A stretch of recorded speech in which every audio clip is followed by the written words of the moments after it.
And this ain't per se about the Cowboys, per se.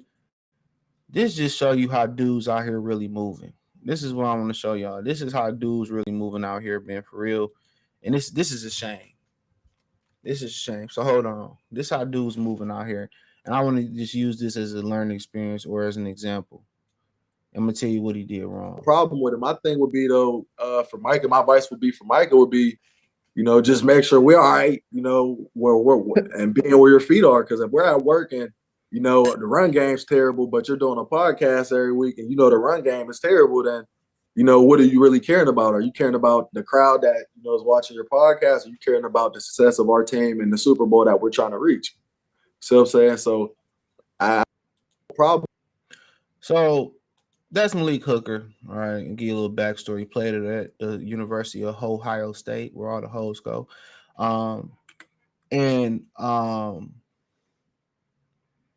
And he basically called out Micah Parsons, right? He called out Micah Parsons on the podcast, All Facts No Breaks podcast. Shout out to them. And he called him out and said that Micah Parsons cares more about his podcast. So Micah Parsons to start for the Cowboys. Malik Hooker was a guy who was a really highly touted safety out of Ohio State University, the fuck eyes. And he was very highly touted, but he kept getting injured in his career. Indianapolis, he ended up in Dallas reviving his career. He's solid, especially considering all the injuries he suffered. But Micah Parsons a star. Now, Parsons did respond, and this would make it even worse, okay? So he said, I wish you could have said this to me, but instead on some podcast, and you got my number, family, at Malik Hooker. And apparently they may share the actual agent too. He deleted this, and the agent might have told him to took it down. Malik Hooker, you my locker mate. So guess what? The lockers right next to each other. So you could have said this any day. And you do realize I shoot the podcast on our off day, which is at he could do what the hell he want to do on his off day.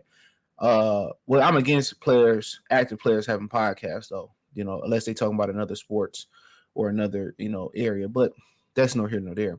Why ain't we talking about, but I like his podcast, by the way, though. Why ain't we talking about everyone preparations and focus leading up to game week? I mean, I could point out a lot of things, but I just not. And at the end of the day, he could not just respond and could have took the high road, but I think guys, deserve to be able to defend themselves honestly as well, too. I think he deserved to defend himself. And at the end of the day, you go on a podcast and the man next to you right there, look here, man, just had a tough conversation. Just pull him to the side, take him to dinner. No Diddy. Or say, hey, yo, homie, man, I just feel like, man, you could do this a little bit better. But Micah's a star, and Malik's not. Now, I was watching the Speak On, or, with the guys from Fox with TJ Huzmanzada. I would start watching because TJ real. I'm going to try to get TJ on the show. TJ, I fuck with TJ Huzmanzada. Whole career, he's a real one. LaShawn McCoy, you already know how he feel, how he threw Mutombo under the bus. I ain't really fuck with that, but, it's whatever. I got a video of LaShawn McCoy I just never released, getting pressed by the police. I just never released it. That probably nobody else has. You know what I'm saying? Only one other person has it. But you know what, man? I ain't really nothing. I like LaShawn McCoy as a player, but a dirty Macker, no. And Joy Taylor on there, she can't keep no nigga for whatever reason it may be. You could be pretty as hell, have a great box, but personality, a lot of these dudes realize that they end up keeping guys longer than all that other stuff. But an attitude, by the way, you could tell, Brothers is a stand-up dude. Shout out to Jason Taylor, one of the best to do it. But nonetheless, that ain't how you operate as a man. If you feel like you got something to say about a guy you play with or a guy you work with, a guy that's in your family, just put him to the side.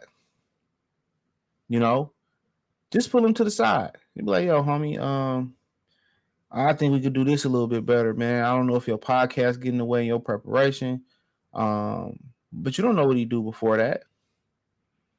I just think we could just go a little bit harder. Pause.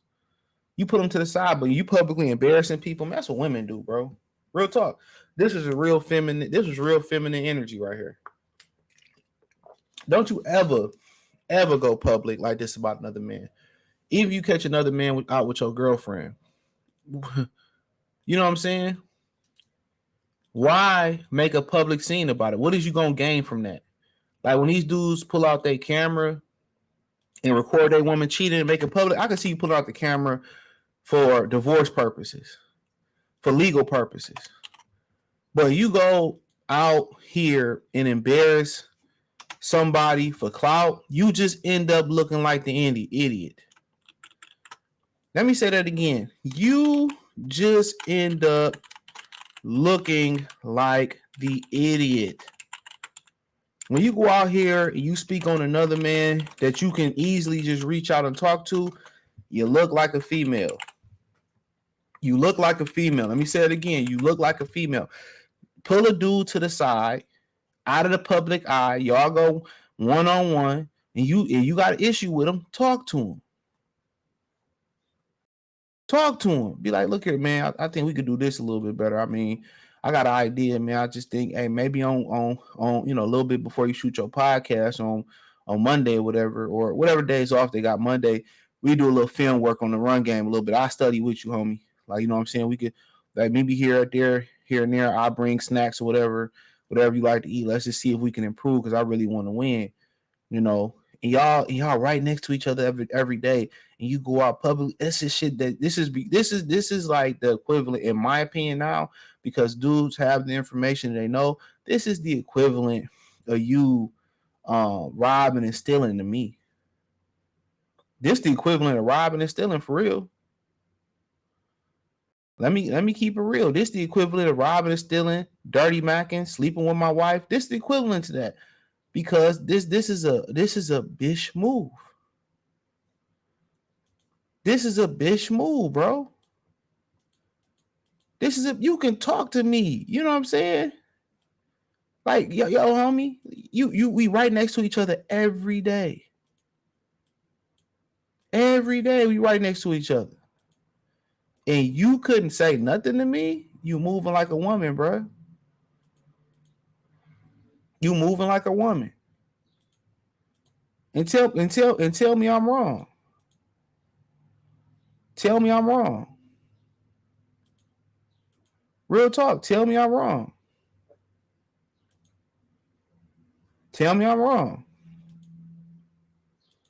Come on, man. We gotta be men out here, bro.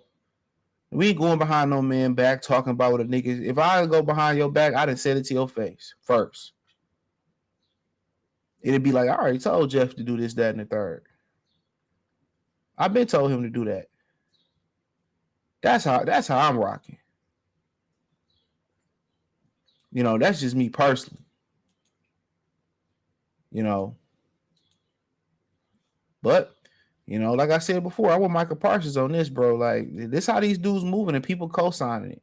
You see the dude who subtweeted it. I mean, who the original tweet, Malik is absolutely right. Fired. Niggas is people co-sign bitch shit, dog. So you gotta watch out for suckers. You see suckers that's moving like Malik Hooker, man. Get far as fuck away from them.